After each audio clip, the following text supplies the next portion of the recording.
Dharmavaram YCP మాజీ MLA Kethireddy వెంకట్రామిరెడ్డికి కష్టాలు మొదలయ్యాయా? గుర్రాలకొండపై నిర్మించిన ఫామ్ హౌస్ మాటేంటి?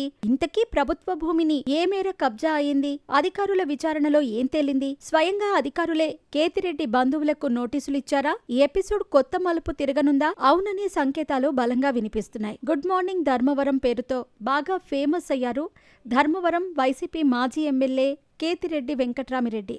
కూటమి ప్రభుత్వం అధికారంలోకి వచ్చిన తర్వాత గుర్రాలకొండపై ఆయన నిర్మించిన ఫామ్ హౌస్ గురించి రకరకాల వార్తలు వచ్చాయి.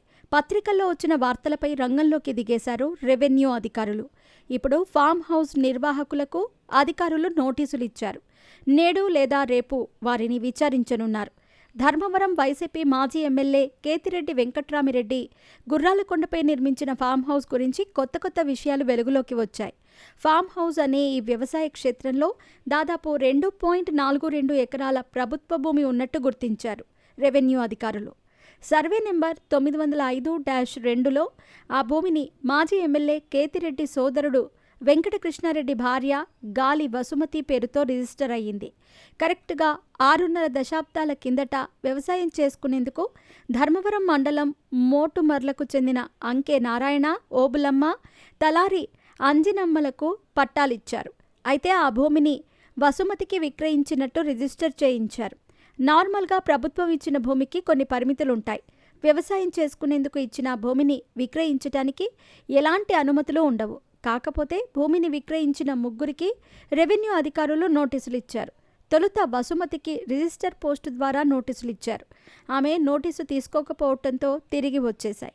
స్వయంగా రెవెన్యూ అధికారులు గురువారం వసుమతికి నోటీసులు ఇచ్చినట్టు తెలుస్తోంది. గుర్రాలకొండపై నిర్మించిన వ్యవసాయ క్షేత్రంలో ప్రభుత్వ భూమిని గుర్తించి దాన్ని స్వాధీనం చేసుకోవాలని ఇటీవల హైకోర్టు ఉత్తర్వులిచ్చింది. ఈ మేరకు రెవెన్యూ అధికారులు ఆ ప్రాంతంలో ప్రభుత్వ భూమి కబ్జా అయినట్టు గుర్తించి బోర్డు ఏర్పాటు చేసేందుకు వెళ్లారు. గేటుకు తాళాలు వేసి ఉండటంతో అధికారులు వెనుదిరిగారు. ఉన్నతాధికారుల ఆదేశాల మేరకు రెవెన్యూ సిబ్బంది భూమి పరిశీలనకు వెళ్లనున్నట్టు ఆ మండలం అధికారులు చెప్పారు.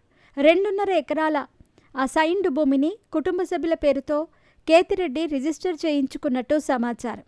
అయితే స్థల వివాదంపై హైకోర్టులో కేతిరెడ్డి లంచ్ మోషన్ పిటిషన్ దాఖలు చేశారు. దీనిపై శుక్రవారం విచారణకు రానున్నట్టు తెలుస్తోంది.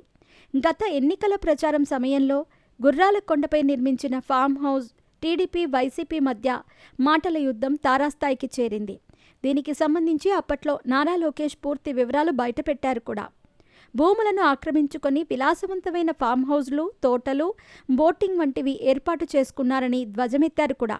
ఆరోపణలు నిరూపిస్తే రాజీనామా చేస్తానన్న కేతిరెడ్డి మొన్నటి ఎన్నికల్లో ఓడిపోయిన విషయం తెలిసిందే.